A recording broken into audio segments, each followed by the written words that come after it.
mean, honestly, worse comes to We're worse. having a secret older sibling podcast right now.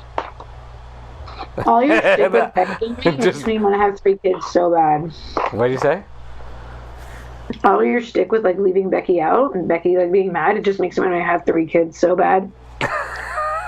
Don't leave her out too. I said to Fossa, I was like, if we don't have 3 kids, like, how will 2 leave one of them out? I don't understand. But I don't leave her out. She just has like this, like it's like this awesome like fantasy thing that she thinks that like there's a conspiracy against her. I'm so happy.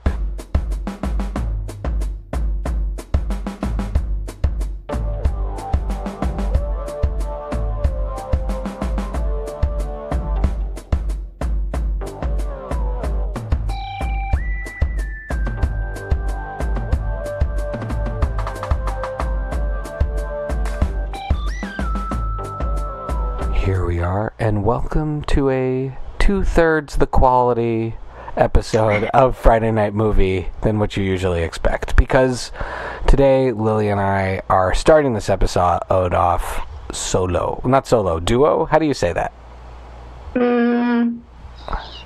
Dynamic duo? I don't know.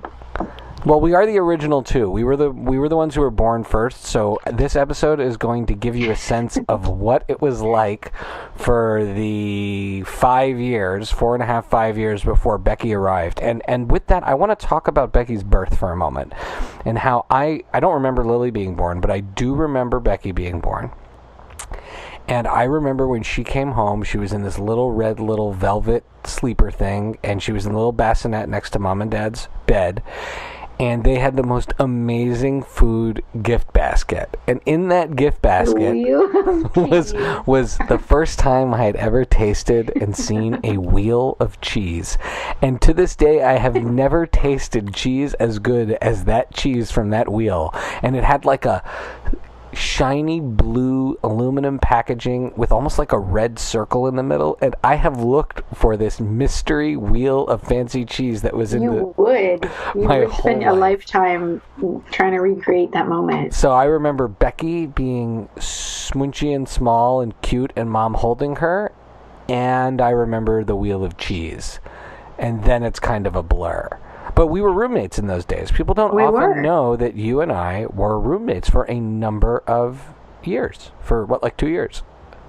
Yeah, at least. We would have been... Becky was born in 1984, and we moved in 1986. So you and I were roommates for 2 years. What was it like? We're just going right into this in this episode, Lily. Well, what was it like being my roommate? Your roommate. Somehow being the braver sibling and sleeping on the top bunk because you were too scared to sleep on the bottom. I did sleep on the top. So at 2 years old, I had to sleep on the top bunk, and you at 5 years old slept on the bottom. Yet somehow, with like your Jedi mind tricks, I was made to feel like it was the least brave. I'm sure I was made to feel that sleeping on the bottom was way braver. Oh, no. So, you always had the upper hand. That's what I always feel like. No, because I remember you as when we were little, as you were always the sort of more rambunctious, brave of the kids. You were always jumping off of things and doing gymnastics and riding horses and things like that, which is kind of funny. But that's why I remember you sleeping on the top bunk specifically, because I was afraid as a kid.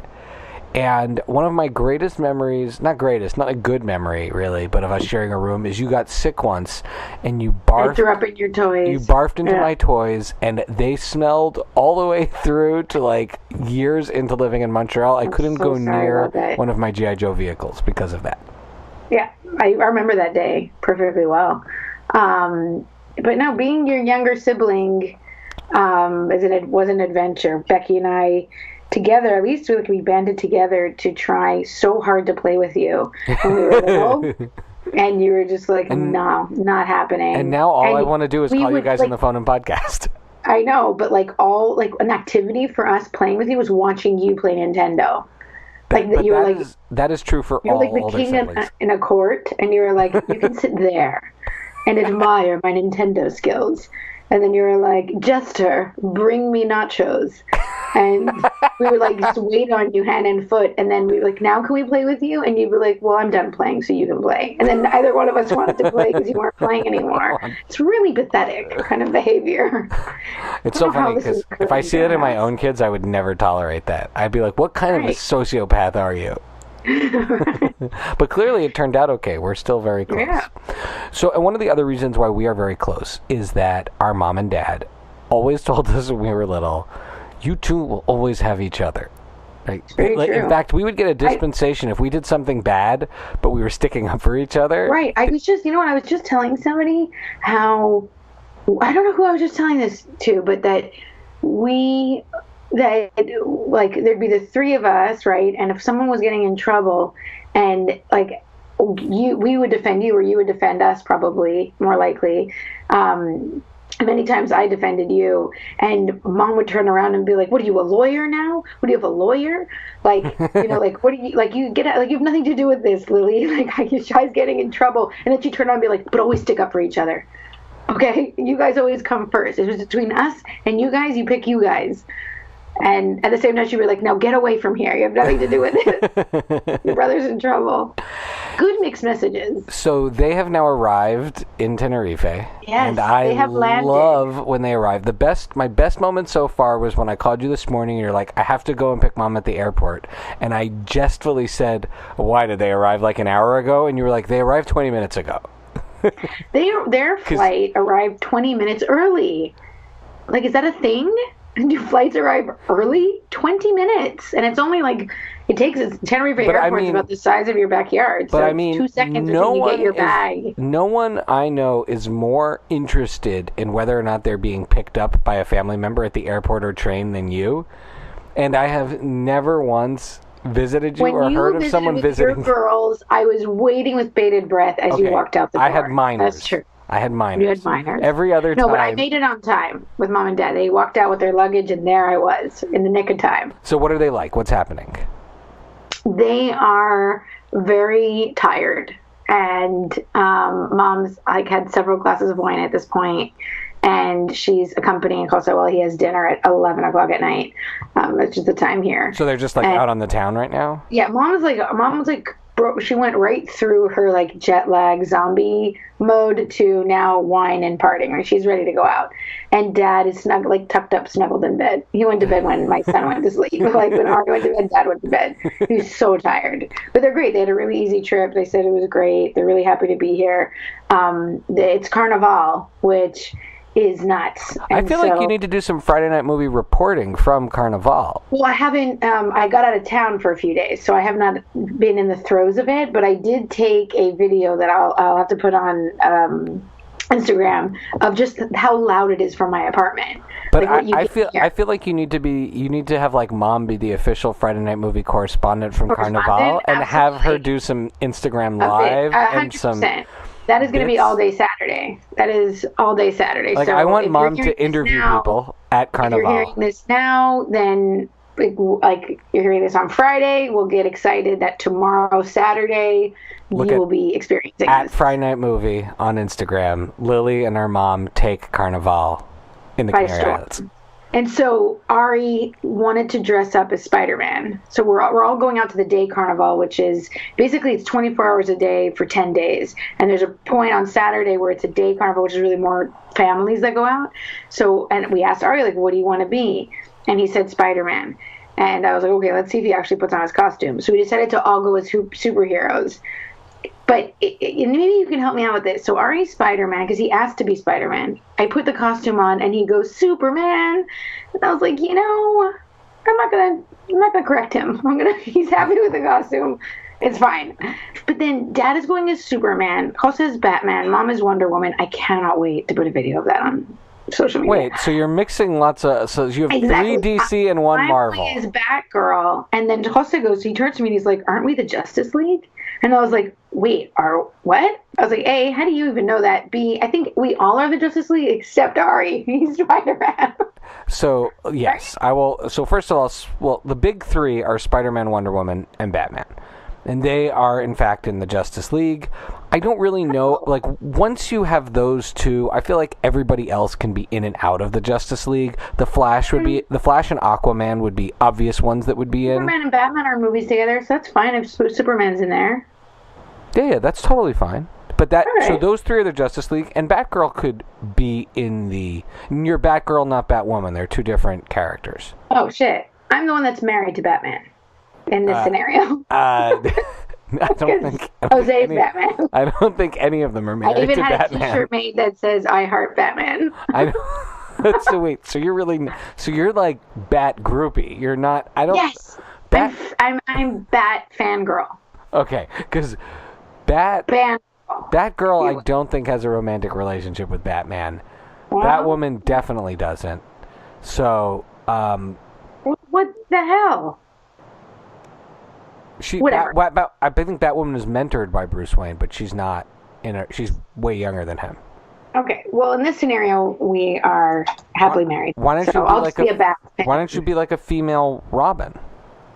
I could not get the costume, so it just didn't work out. I tried. They're all sold out. But I do think, like, so here's what I'm concerned about is, like, and I know you don't have real laws where you live, but a policeman would be, or woman, or person, would be legitimately have, like, a basis for questioning you, possibly arresting you for kidnapping. Because if they see a family walking around dressed like superheroes and 4 of them are DC and there's one Spider-Man, like, I'd be like, that kid is not yours. Right. Go help me find Captain America and Black Widow, because they're going to send Ari off with some other Spanish family that's dressed up like the Avengers. That's a really good point. It's a risk you are taking. I could have gotten him a little Spider-Man, like a costume, which would have been so cute. But he kept saying Spider-Man, and then as soon as he wears it, he goes Superman, and I was like, damn it. So, look, as long as he wears it, that's what matters. I'll have Mom be the live correspondent Saturday. It's going to be wild. Carnival is crazy. It's really, and as much as you can exaggerate it, it's 10 times more than that. And you know I exaggerate a lot. It's the second largest carnival in the world after Rio in Brazil, and it really earns its title. It's quite amazing. It looks amazing. Well, all right. Maybe you should have like a bracelet or an ID thing. Bring your passport to make sure people know that Ari's actually related to you. I did buy him a little ID bracelet, actually. In case lost, did you write your name on his foot or something like that? Pretty much. All right. So that was exciting news, but there's some sad news.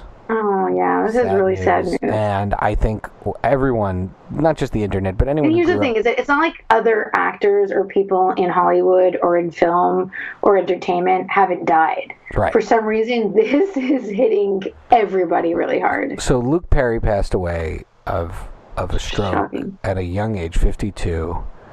And let's just take a moment to appreciate Luke Perry. Lil, you were a bigger 90210 fan than me, but I watched the early Dylan years. I watched all the way through that season where they go to the beach club in Paris, and the season after that. And then I didn't watch it anymore. Dylan was always driving off to Baja or something with one of the so cool kids. I mean, he's the epitome of cool. Right? Remember when everyone was talking about sideburns just because of him? Yeah. And he was like 38 in high school. Or whatever. I mean, he's considered. I mean, that's you're one to talk with, like the situation at Riverdale. He looks like he could be in high school there with like the. Well, we didn't know he wasn't going to age. He looks the same now as he did when he was a kid. His hair looks a bit different, but he looks the same. But yeah, no, that like he was. The thing is that I could say, oh, he was my first crush. He's literally everybody's first crush. Like tons of actresses, are coming out and just saying like it's just across the board. I think he's a lot of guys' first crushes too, straight or gay. Like he's just like everybody wanted to be him or be with him. He was like the epitome of like the cool bad boy. And what's nice to know is that apparently he was a super nice guy in person, like in real life, just a really, really nice guy, and that's great. But you asked the question of who should have Dylan end up with, and I don't it's like hurtful to me that you even asked that question. Did you not know who he ended up with when you asked? No, I thought does he end up with Brenda? Because that's the way. No, he ends up with Kelly. No, not at the end of the show. Of course he does. He ends up with Kelly at the end of I the thought show. Kelly goes to marry Brandon or something like that. She does. She leaves him at the altar. What? Yeah, and she ends up with Dylan. And then in the new reboot of the show that was terrible, they allude to them like having a kid, or they have a kid. But he's gone. Is he like mysterious at that point? I guess. I don't know. I never watched the reboot. Oh, Kelly ends up with Dylan, huh? Yeah, which makes me super happy. So I don't know if there's people that like hate on that, but don't talk to me because I always thought that he and Brenda deserved to be together. No, they were not together for a long time. He was with Tony, but then she died. Like her dad was a mobster. There's like a whole thing. He was like gonna marry somebody else or married somebody else, and she dies. And then he ends up with Kelly, which I'm happy about. Wow. All right. Well, spoiler alert. People. I watched an interview, like an older interview with Tori Spelling and Jenny Garth about all their boyfriends on the show. Like all the seasons of the show, they had to put in order chronologically, like of all their boyfriends. And at the end, Kelly puts Brandon at the end. And the whatever interviewer is like, but you married Dylan at the end. And she's like, no, I didn't. I married Brandon exactly like you right now. And Tori Spelling is like, seriously? No, in the end, you end up with Dylan. She's like, I do? Really funny. That's really funny. So let's talk about some non-Dylan roles of Luke Perry. I mean, obviously your favorite is Fred Andrews. You and Becky are obsessed with Fred Andrews. I'll leave that section of this talk for you and Becky to get into because you have this very intense obsession with that show. Which is Riverdale, if people are... Yeah. I mean, mine is obviously Pike from Buffy. Oh, that's what his name was? Pike. Pike, yeah. He was so cool in Buffy with his little soul patch that he shaves off at the end just so he can go to the dance even though he's like 25. Right. I thought it was such a great role. They're both like 30 in that movie. I thought it was great because he is cool but not popular, and he was just so popular in I.N.O. and just like the epitome of cool that I remember being a kid and I remember it being in the den at our house and watching that at night. Becky was so scared of that movie, of Paul Rubens in that movie as the bad guy. And I remember being in the den at night in like winter watching that for the first time and being like, wait, Dylan could not be cool? Well, he's cool, but he's not popular? What is this form of person? Like in high school, trying to like figure it out, and I loved him. Donald Sutherland is in that movie. Can I just say? Oh yeah, Rutger Hauer also. This is a great cast. I love that movie because first of all, you know me, I love an absurd title like something Vampire Slayer or Zombies and Shaun of the Dead kind of Zombieland kind of name. I like those funny names. But that movie was so fun because it was a horror comedy, and I love horror comedy, but I didn't really realize then that it was horror comedy. That to me was like one of the first like scary movies I saw, which is silly. And then it really opened the door for a show that I have not watched more than like halfway through the first season of, but is one of the most beloved classic shows of all time. I've never Buffy seen it. I don't care to, but apparently the first season you really have to muscle through, and then it gets much better. Because the first season, it really looks like they're just wearing like theater masks every time the vampires turn. Yeah, I feel like they came out a bit like right after. I was like a bit too old, I think, to watch it. Like I was numb. There's some shows I feel like you just can't turn back for. Like if you haven't seen the Gilmore Girls, I'm not sure I can recommend that to you. I started it and it didn't grab me right away, but I'm committed to trying it again. You're not like a young, teenage girl, maybe that's why. Listen here, if there's one of the three of us that is a young teenage girl, it is you. This is 100% correct. Yes, right. You're 100% right. Sorry, yes, you're the host of the podcast. I love this. There's two of us, and let's dual host. Let's dual host. Where do you want to go? I mean, I want to go to so many places right now, but let's get a little bit into Deadly Class because Becky's not watching that, so that's something that we could talk about. Do you like it? Mike McNutt, was this a good recommendation? I do like it. I wish Allie liked it more, but it's more of an investment for Allie because of how violent it is. It's pretty violent. It's a pretty violent show. Only selling point for Jose. But the show. So I can't get Allie to watch it every night. It's sort of like if our other shows are spent for the week, then she'll watch a Deadly Class with me, and then that is enough. And then that is enough for her to take. But she didn't know it was a comic book show going into it, and I don't think that's even relevant because it's a really well done show that does a great job throwing in elements of comic book without it actually being some animated parts, which are cool. Which are really cool. I loved Henry Rollins, and I'm sure that character... He'll be back. Yeah, I'm sure that character will come back. I love that they had Ice-T. They did Ice-T's voice appeared in an episode later. It's supposed to be the 80s. I'm really leaning into... Yeah, they do the 80s a little bit awkward. It doesn't really look like the 80s. You don't buy it, yeah. How about this? There's lots of... The comic was clearly set in the 80s. I'm not sure how relevant that is to the story, right? Except that they don't have cell phones. Right, and they exactly. use Walkman. I mean... Right, but... we get it. People had Walkman in the 80s. But they just... Every once in a while, they just throw a tape in a Walkman, and you're like, oh, I guess it's the 80s. Yeah, exactly. It's not really relevant to the show, and the way they behave and the way they speak... It seems like it's more today than 80s. I don't think that show is a show like The Goldbergs, where The Goldbergs is set in the 80s, and the 80s is part of what makes, not what makes the show good, but it's part of the gimmick. It's yeah. It just like when they say the costumes are like characters in the movie or whatever. It's like my most pet peeve thing that people say about movies. But in The Goldbergs, it really is the costume, everything.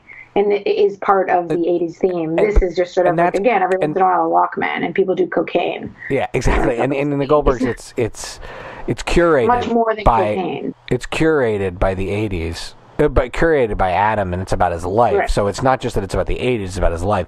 So the 80s part isn't, but the whole notion of this school for assassins. The acting, I think, is really solid. Yeah. I think there's some really good suspense. I thought that there's an episode where one of the characters' cousins, who are assassins, attack the school and just... That's the best episode so far. That episode was phenomenal because it was like a horror movie, in the sense like a stalker horror movie where these like killers kids are invade the school, and it was a... Well, I said to Jose, I was like, it's like the Breakfast Club, but like they try to murder them. They are stuck in a room, not for a day, but they're stuck in a room for a whole weekend. That was a great episode, and if anybody who's listening is into comic books, teenage stories, and Kill Bill-ish kind of violence, which just doesn't take it as far as Kill Bill, but that kind of, samurai splurting, then this is the show for you. I appreciate that Mike recommended it without having seen it because it's coming out week by week. I would not necessarily have the balls to recommend. And the actor whose name escapes me right now, maybe you can look it up while we're talking, who is going to be at All-Star Comic-Con, is really good on this show. Oh yeah, he's great. Every episode I go to host, I'm going to meet that guy. Yeah, are we going to? Yeah, I think so. I mean, he's really, really good on the show. And his character is really interesting to me because in this group of assassins, he is a pacifist, but Luke Tenney. Luke Tenney? Yeah. Yeah, he plays an a kid in this group of assassins who is a pacifist, but it's his dark secret that he won't hurt anyone. And he has to live in this world. And I have to say that, like, there's the actress Lana Condor, who's in To All the Boys I've Ever Loved on Netflix, this, like, silly teen rom-com. She plays a super badass. She plays Saya on the show. And she plays a super badass, and that's fun. And everybody else pretty much are different, like, new actors that we haven't seen, and they're all good. So it's sort of like, that's not bad to watch a bunch of young kids act who are great. Except Liam James is from The Way, Way Back. He plays the nerdy kid in that movie. I love that movie. Oh, cool. The Water Park, the one with the mohawk.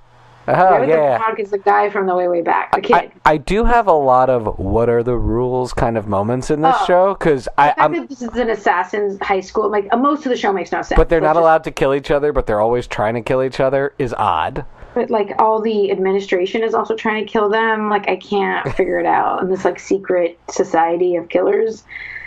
But it works enough for me. Do you know, like, some shows you're just like, it works enough for me. Yeah. For, like, one episode a week, I'm good. I'm down with watching it. Totally. It seems like there's a lot of ensemble movies that are shows out right now. Titans. Well, there's the Umbrella Academy that Becky has seen. So you have this, Titans, Umbrella Academy, and then Doom Patrol, where they're which is on DC Universe. Like you're making that up right now. No, it's Doom Patrol. No, Lily, it has Brendan Fraser. Oh, sold. Granted, he mostly voices a robot man, but his voice is in I'm it. ready for the Brendanaissance. The Fraser-sance. The Brendanaissance.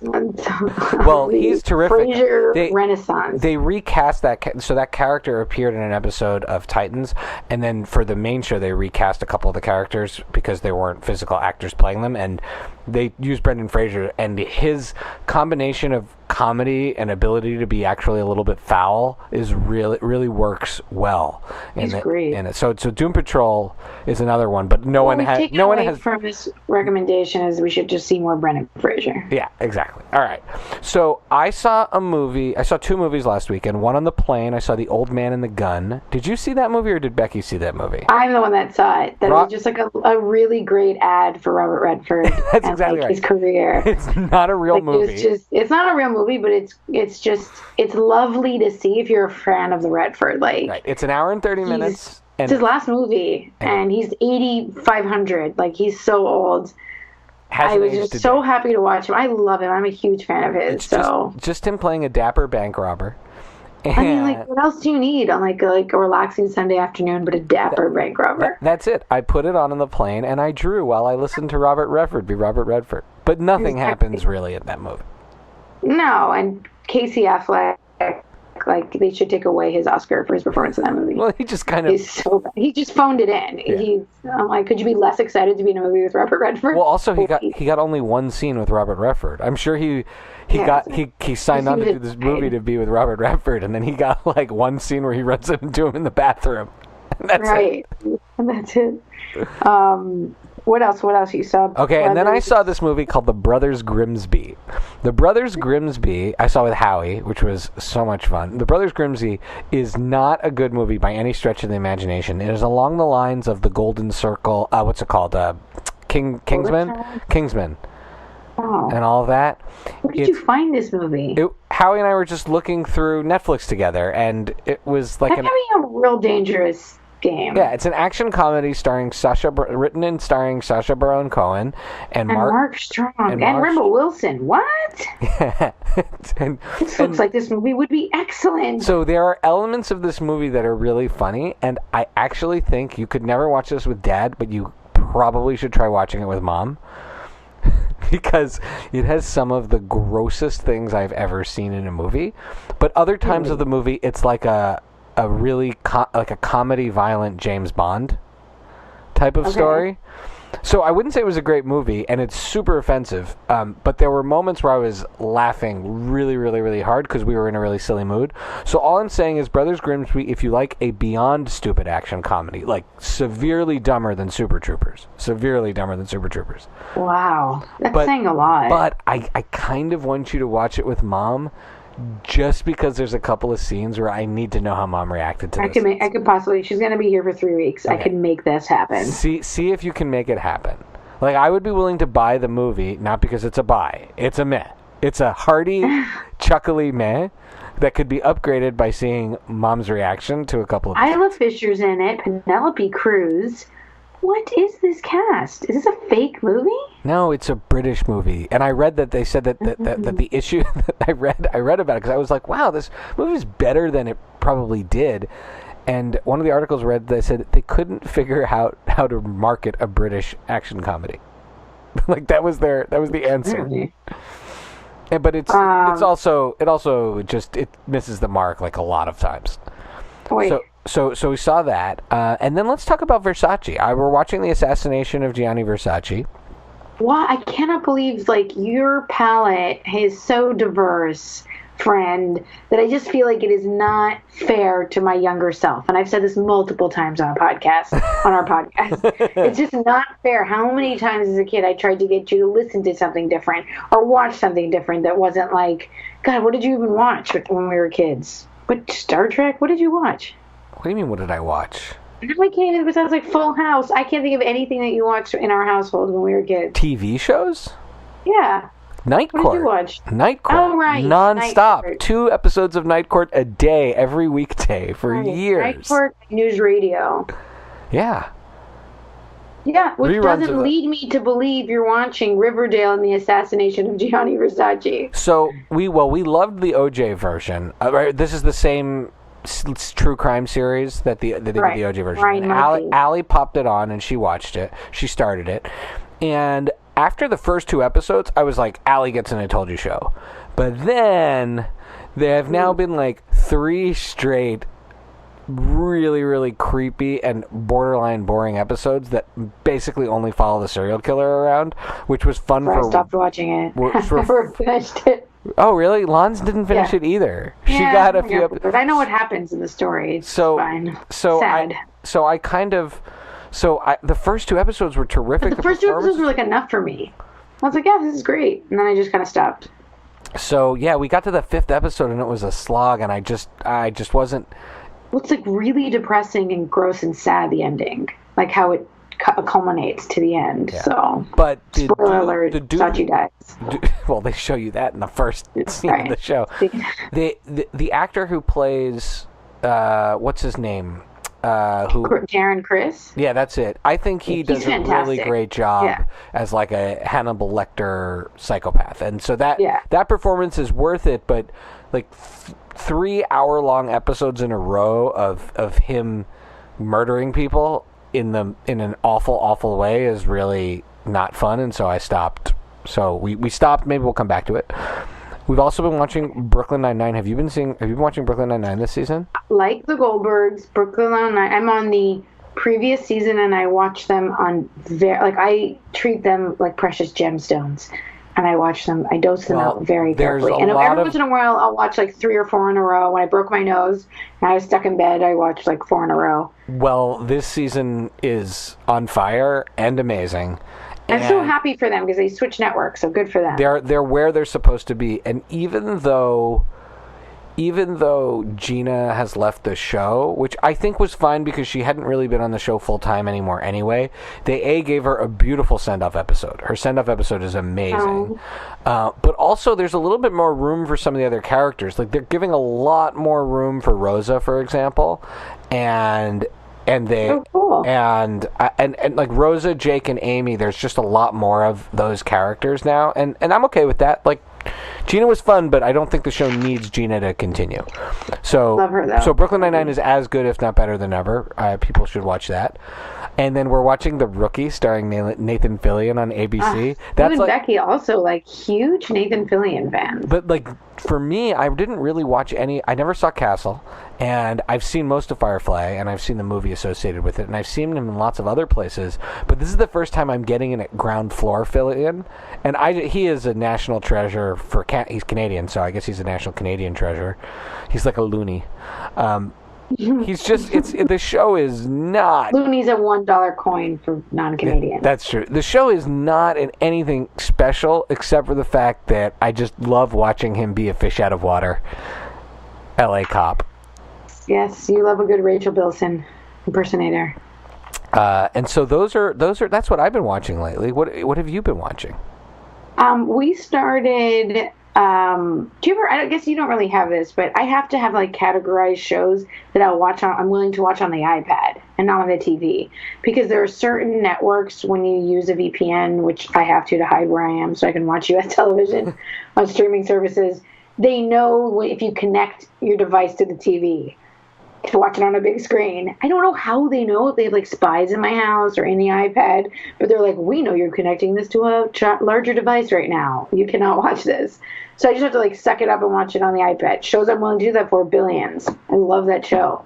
So I will watch that. Shameless, which is a whole other topic we can get into. Has Billions restarted Billions is yet? back on March 19th, I think. Because I canceled Showtime, but I'll get like a little free preview so I can watch the Billions season, because that's that show I really like, and I really want to see Black Monday because I love Don Cheadle, but I just wasn't. We're paying for so many different show services at this point that I cut it off at some point. Anyways, and Hulu, I would say Hulu is really a winner for me right now. I really am loving Hulu. With a VPN, so Hulu can go F itself. They don't allow people outside the U.S. to partake. So a little xenophobic, Hulu. It is. It's super annoying. Anyways, so I have certain shows I'm willing to like sit around on iPad and watch, but because I was away for a few days, I like had one lined up. I'm like, ooh, perfect. I can watch this on an iPad in like a hotel room or whatever. and we started Escape at Dannemora, which is Ben Stiller's directing debut, I want to say. No, he's directed lots of things. Okay.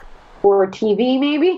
I don't know what else. No, didn't he direct Reality Bites? What am I saying? Did he direct Reality Bites? No, he plays a director in that movie. Oh. Maybe he directed it too. No, but he directed Zoolander. He directed Zoolander.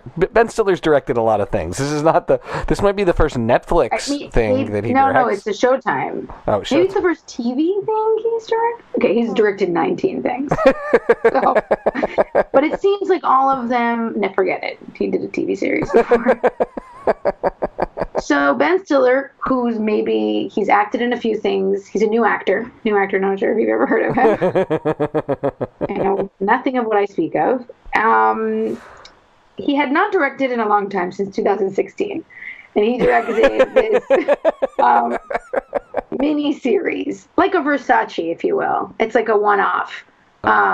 People love it. I like the whole notion of limited series. I'm getting into it. We watched Dirty John. Shai, you should watch that if you're into like salacious. I don't know what you're into. I don't know what are the rules with Shai. No, but I love the context of who I watch it with, right? There are certain things that are great to watch with Allie. Salacious, I definitely often watch with Allie, except Riverdale is too much for her. I think Allie will like Dirty John because it's a true story. It's fascinating. It's definitely intriguing. It's not violent, like up until maybe towards the end, but you know what I mean? It's not like gross or anything. It's just very crazy psychological. It's a true story. And Connie Britton and Eric Bana, who I read had his Brendanaissance with this show, a term I guess I'll now be using for everybody. The Brendanaissance and the Brendanaissance. I think we found our episode name. But Dirty John, again, is 8 episodes. It's a one-off miniseries, true story. And we enjoyed watching that. So Escape at Dannemora is also, again, I think it's 7 episodes on Showtime. One-off thing that Ben Stiller, first-time director, directed, and he did a great job. It's about Benicio del Toro, who, again, like, what a joy to watch. Like, Plus and I were like, but does he talk in the movie? He talks a lot. I have to say, he's not doing he does a lot of silent staring, but he also talks a lot. More than you'd think. Him and Paul Dano and Patricia Arquette, who is phenomenal. Paul Dano. Yeah. Or Dano, whatever. Dano, I think it's Paul Dano. And Patricia Arquette is excellent. David Morse, who I love, he's also very good. Wow. He actually rolls his eyes, too. So this is Dannemora or Dirty John? Dannemora. I'm very confused. Which one is Dirty John? Dirty John is Connie Britton and Eric Bana. Oh, so Connie Britton and Eric Bana and Connie Britton. Allie's watching that anyway, so okay. We'll watch Dirty John. Dirty John. Watch it. It's intense. I was so after. Don't read anything about it. I won't read anything about it. All I needed to tell Allie is I bought a Tammy documentary Taylor on iTunes because I was just so, and I made also watch an endless amount of clips of Tammy Taylor from Friday Night Lights after due. I went down a very strange part criminal, part Connie Britton rabbit hole. Escape at Dannemora is a story about 2 inmates, lifers in prison, who, with the manipulation and, I guess, accidental help of someone that works at the prison, Patricia Arquette, escape. And it's a true story about these guys that escaped from a New York prison, and I won't tell you. Right, don't tell me anything else. I know my parents, but... Escape from Dannemora or Dirty John? Which one would you... For you and Allie, Dirty John, for sure. Dannemora is a cool thing if you're just looking for an interesting story to watch. It's good. Cool. Yeah. And Russian Doll, but I'll wait for Becky to talk about that. I talked about that last time. Oh, I really want to watch that. Phenomenal. I loved it. I want to watch it again. Oh, good. I will definitely watch that. I'm a huge fan of Natasha Lyonne. I love her. She's awesome. She was especially good, and I've said this many times, in Show Dogs with Will Arnett. All right, so who do you have shout-outs for? I have a shout-out I want to shout out to Jameela Jamil. I don't think she's listening to this, but she's famous. I love shouting out to famous people. She told a story she was on Jonathan Van Ness's podcast, and she full-on told a true story of her shitting her pants in the middle of the street in LA when she moved there, and how she had to take off her clothes and walk naked back into her hotel because she just diarrheaed herself in the middle of the street. that's my aspiration in life, not shitting my pants, but having the confidence and the poise to tell a shitting my pants story on a podcast listened to by millions. Like, I don't think there's someone more admirable. Plus, she's doing amazing stuff for women's like body image and anti-photoshopping and really boosting women up on social media, and it's awesome. You should follow her. She's very cool. She is super cool. So my shout-outs go first to Rachel Levitin. She is an amazing musician that I encountered the other day when we went to go see So Fetch live in concert, Cathy D's band. But Allie and I hung out with Rachel on the margins. We were introduced to her by Cathy, and I've been listening to her music. You'll notice in your Spotify account, I loaded up like a whole playlist of her stuff for the plane. She's just got energy and passion, and she rocks hard, which is really, really cool. And I've seen some acoustic she hosts a bunch of open mic nights, and I've seen a bunch of acoustic performances of hers on her Instagram, and she also just has a great strumming style that, I'm a drummer, so I'm like, anyone who's strumming I want to tap along to, I feel like that's awesome. Is awesome. So I recommend people check out Rachel Levitin to listen to. And then when I was at the music store the other day, this is a music themed one, I met a really cool guy who worked there named Tyrone, and he is on social media as Common Interest is the name of his creative endeavor, and he does a lot of music and art, and he and I hit it off, and we're talking about lots of cool stuff, and maybe one day we'll collaborate with him. He does a really cool, it's not really a podcast, but it's like a show where he goes around and makes a mix and then interviews the artists. So he can't put it on a regular podcast network because of the rights stuff, but it's up on SoundCloud, and so I want to check that out. And cool. And where can people follow you? People can follow me at Lily. No, that's not true. At Chichi K Gomez on Twitter, and on Friday Night Movie on Instagram, and Friday Night Movie Podcast on Twitter. Why are you looking at me like there's more? No, that's at Friday Night Movie on Twitter and Instagram. No, I'll just give people my personal email. Fine. The point is that I had a quick early thing just to tell you, like really 2 seconds. 2 seconds. It is a really funny thing. I feel like you're so much more tolerable with me than maybe other people. Oh yeah, no. If this was a Friends episode, it would be the one where Lily talks a lot. Yeah. Okay, wait. Oh my God, this is so exciting. Okay, wait, hold on. So I'm sorry, my nose is still very broken, and I went to the gym to work out. And I was doing stuff with a trainer, and we're at my own gym my husband owns, and he wanted to like have somebody throw a medicine ball at me, and like I throw the medicine ball back, and I literally had to go, I'm not supposed to be doing activities where balls fly at my nose. Like, the surgeon doesn't want me doing any activity where balls fly at my nose. And I was waiting for there was no one there to go, well, there goes your social life. Like, Remember one of those movie line moments? You're like, nobody? Oh, it was such a joy. That's amazing. But to say it. That's amazing. Well, that's great. Okay, you can follow me at Pancake for Table on Twitter and Instagram. FridayNightMoviePod.com for all of the Friday Night Movie stuff. We will be at the All-Star Comic-Con, and it's less than 100 days to All-Star Comic-Con. Kevin and Mike are announcing all sorts of amazing stuff. It's going to be a really incredible experience. Plus, there's going to be a slime area for kids to play with, which I think the kids are going to have a ball with, so it's really family-friendly. It's going to be fantastic. The music from What Does It Eat will kick in, and we shall dance.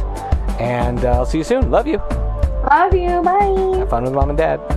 Thanks. Bye.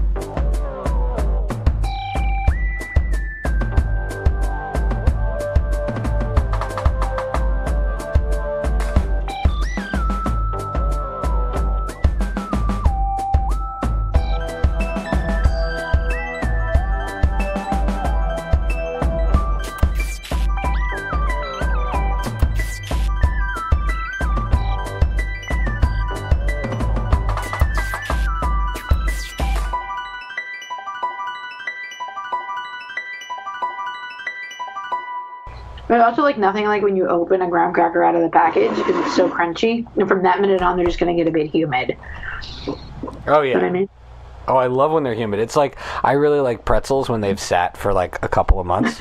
And they're chewy. Like, So it's like mini soft pretzels.